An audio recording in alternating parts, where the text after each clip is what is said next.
देखिए हमारे ना काफ़ी सारे स्टूडेंट्स हैं जो नायब तहसीलदार और अलाइड के ऑनलाइन बैचेस में एनरोल्ड थे या ऑफलाइन बैचेस में एनरोल्ड हैं। जैसा कि मैं एक बात हमेशा कहता हूं कि एनटी और अलाइड बैचेस, ऑल्दो अलाइड की फ्रीक्वेंसी पहले काफ़ी बहुत बेटर होती थी, 2020 के बाद अब 2024 में अलाइड एग्जामिनेशन इस बार 64 सीट के साथ आ रहा है। नायब तहसीलदार हर 2 साल में आने वाला एग्जामिनेशन है। जब आपने एनटी और अलाइड की तैयारी कर ली है, थोड़ा सा एक पोर्शन कवर्ड है, जिन लोगों को लगता है कि नहीं वो थोड़ा सा और एफर्ट डाल सकते हैं, तो उनके लिए ही, क्योंकि हमारे पास ऑलरेडी 1500 2000 बच्चा एनटी और अलाइड के बैचेज में था, तो उनमें से हम मानते हैं कि कुछ एक ऐसा बच्चा होगा तो ज़्यादा एफर्ट मारने वाला बच्चा है, जिसको लगता है कि 2 साल तक एनटी और अलाइड की तैयारी केवल लिमिटेड तैयारी करके बैठे रहने से बेटर है कि हम थोड़ा सा तैयारी का लेवल बढ़ाएं और एचएस में भी एक बार ट्राई करके देखना चाहिए। ऐसे बच्चों के लिए एक ब्रिज कोर्स हम लोग लेकर आए हैं। आज के इस वीडियो में इस ब्रिज कोर्स के बारे में जानेंगे कि कैसे एनटी और अलाइड की जो तैयारी आप लोगों ने करी है उस तैयारी को अपग्रेड करते हुए हम एचएस लेवल पे चले जाएंगे।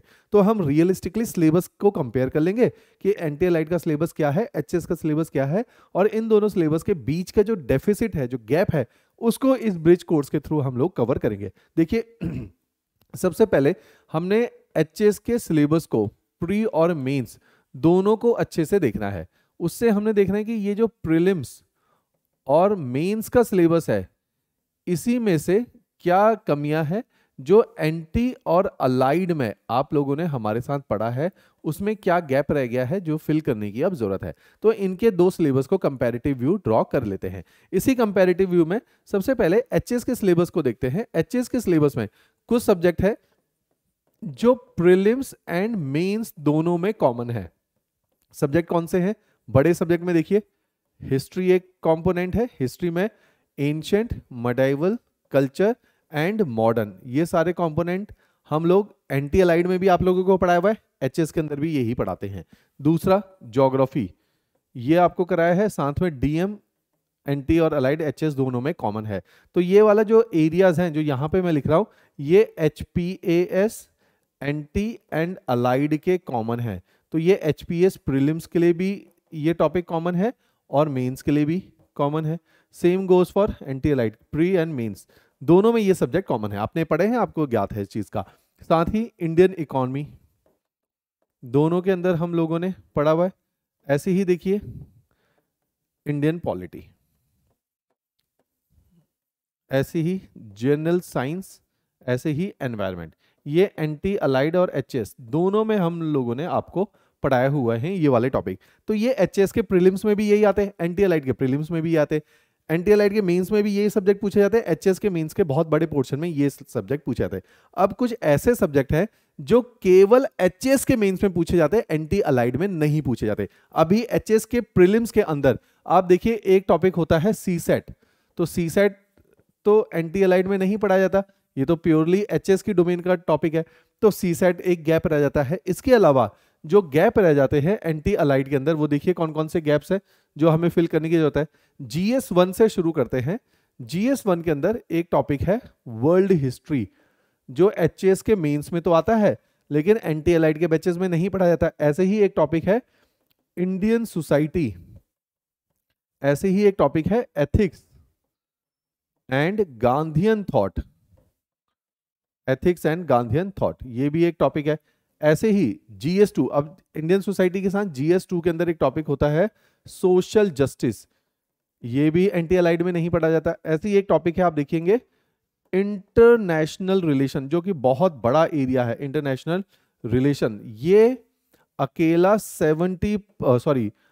70 marks, that comes out to be nearly 33% of GS 2 compose होता है। जनरली बच्चे इसमें क्या कमियां, ये गलती करते हैं, वो सोचते हैं कि करंट बेस्ड पेपर आ रहा है तो वो क्या करेंगे, केवल करंट अफेयर पढ़ के चले जाते हैं। आप समझिए कि बिना थ्योरीज के, बिना सब्जेक्ट के अंडरस्टैंडिंग के अगर आप करंट अफेयर पढ़ भी रहे हैं तो आपको एक तो रट्टा मारना पड़ेगा, दूसरा आपको overall understanding of the topic नहीं होगी। इससे क्या दिक्कत होगी, जब आप इंटरव्यू में बैठेंगे वहां पे आईआर बहुत बड़ा एरिया होता है जिसको टच किया जाता है।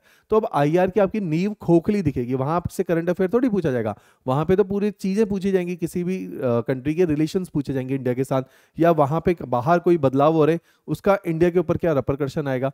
तो उसके लिए आपको थ्योरेटिकल बेस भी चाहिए, इसलिए आईआर भी एचएस मेंस का टॉपिक है। ऐसी एचएस मेंस में देखिए जीएस 3 के अंदर एक टॉपिक है स्पेस टेक्नोलॉजी, है ना, स्पेस टेक्नोलॉजी, जिससे हर साल काफी अच्छे क्वेश्चंस मात्रा में आते हैं। इसी के साथ साथ एक एरिया है आप देखिए जिसमें बोलते हैं एचपीजी के मेंस। ये ऑल्दो हम एंटी अलाइड वालों को पढ़ाते ही हैं, लेकिन एचएस वालों के लिए भी ये रहता है। तो एचपीजी के मेंस, तो जो आपका नया ये ब्रिज कोर्स बन रहा है, इस ब्रिज कोर्स में यही वो सारे एरियाज हैं जो कवर हो रहे हैं। इसी के साथ साथ, क्योंकि एंटी अलाइड में हमने आपको सीसेट तो पढ़ाया नहीं, अब सीसेट अकेले से अगर आप देखोगे, इसी सीसेट में टोटल 84 to 90 लेक्चर की ये सीरीज है जिसमें मैथ्स, रीजनिंग और इंग्लिश पढ़ाई जाती है। तो ये भी इसी कोर्स का पार्ट हो जाएगा। तो ये जो ब्रिज कोर्स है इसमें mains oriented GS1, GS2 and GS3 तीनों के टॉपिक कवर किए जाते हैं, साथ ही साथ आपका सीसेट कवर कर रहे हैं। और इस ब्रिज कोर्स में आपको HPAS prelims test series complimentary दी जा रही है, जो कि कई सारे बच्चों ने वैसे भी परचेज किए। तो HPAS प्रीलिम्स टेस्ट सीरीज एक कॉम्प्लीमेंट्री हमारी तरफ से है। तो ये तीन चीजें आपको ब्रिज कोर्स में मिल रही। तो ब्रिज कोर्स में आपको क्या क्या मिल रहा है, इस चीज का ध्यान रखिए, क्योंकि ये उन बच्चों के लिए है जिन्होंने काफी सारी हमारे पास क्वेरी आ रही थी, जो बच्चे चाहते थे कि एंटी अलाइड की तैयारी कर ली है लेकिन अब हमें अपग्रेड करना है अपनी तैयारी को, ताकि हम HS एग्जामिनेशन को भी कंफर्टेबली कर पाए। एंटी अलाइड में प्रीलिम्स लेवल तक पढ़ाते वक्त भी मैं आपको बार बार बताता था, और यहाँ ऑफलाइन में भी मैंने आपको बताया कि जब हम HS एंटी अलाइड की भी तैयारी कर रहे हो आप हमारे वहां से, तो हमारा स्टैंडर्ड HS ही रहता है, तो हम उसी स्टैंडर्ड पे एंटी अलाइड पढ़ाते हैं। लेकिन सब्जेक्ट तो 6 ही पढ़ाए हमने, history, geography, polity, economy, science, environment, और HPG के प्रीलिम्स। मेंस का नहीं पढ़ाया। तो इस कोर्स के जरिए आप HPS मेंस के सब्जेक्ट्स पढ़ रहे हैं, जो अभी मैंने आपको लिख के बताए हैं। आप इस कोर्स के जरिए सीसेट के टॉपिक को कवर कर रहे हैं। आप इस कोर्स के जरिए HPS प्रीलिम्स टेस्ट सीरीज को कवर कर रहे हैं। अब ये कोर्स किसके लिए रेलिवेंट है, देखो हमारे पास कई सारे ऐसे बच्चे जिन्होंने 2021 से एंटी अलाइड की तैयारी कर रहे हैं। उनमें से कई सारे बच्चे जो अलग अलग प्रकार के एग्जामिनेशन हिमाचल में आए तो उसमें फिट इन हो गए, जैसे लेबर वेलफेयर ऑफिसर आया, उसमें एक हमारी स्टूडेंट थी श्वेता महाजन धर्मशाला से, जो इन्हीं बैचेज में ऑनलाइन में थी, वो उसमें फिट हो गई। बहुत सारे बच्चे नायब तहसीलदार में इस बार सेलेक्ट हो गए इन बैचेज के जरिए। अब जो बच्चे अभी HS एग्जाम चाह रहे हैं कि एंटी अलाइड इस बार भी दें, क्योंकि एंटी आने की भी संभावना है, साथ ही साथ अपनी तैयारी को थोड़ा सा एफर्ट डाल के अपग्रेड कर रहे हैं, तो HS के अंदर भी वो हाथ डाल सकते हैं। तो उनके लिए ये ब्रिज कोर्स काफी ज्यादा रेलिवेंट है। ये ब्रिज कोर्स के डिस्क्रिप्शन नीचे, ब्रिज कोर्स के बारे में एनरोलमेंट के लिए नीचे डिस्क्रिप्शन में आपको लिंक दिया गया है। डायरेक्ट ऐप पे चले जाओगे, वहां पे इस ब्रिज कोर्स का लिंक मिल जाएगा, वहां से आप इसमें अपने आप को एनरोल करवा सकते हो, इसको बाय आउट कर सकते हो। इसके अलावा अगर आपको लगता है कि नहीं, एक बार मेरे से बात करने की जरूरत है before buying this bridge course, तो आप पहले अपना कि आपको ब्रिज कोर्स लेना चाहिए नहीं लेना चाहिए। कई बार कंफ्यूजन होती है कि हमारे ऊपर फैमिली प्रेशर भी है और लेडी फैमिली को भी सपोर्ट करना है, या वर्किंग भी है, क्या हम करें या ना करें, एज हमारी ज़्यादा है कि कम है। तो उन सब की क्वेरीज के लिए आप मेरे को कॉल कर सकते हो। तो ब्रिज कोर्स के बारे में कि आपके लिए रेलिवेंट है या नहीं है, इसके भी लिए आप मेरे से एक बार कंफर्म कर लीजिए, राइट। तो ये ब्रिज कोर्स काफ़ी मेरी दृष्टिकोण में काफ़ी रेलिवेंट है उन बच्चों के लिए जिन्होंने एंटी अलाइड की तैयारी कर ली है, लेकिन अब HS के लेवल पे अपग्रेड करना चाहते हैं, क्योंकि ऑलरेडी एंटी अलाइड उनका स्ट्रांग हो चुका है। उनके लिए ये ब्रिज कोर्स काफ़ी अच्छा रहेगा। क्लियर, चलिए, थैंक यू एवरीवन।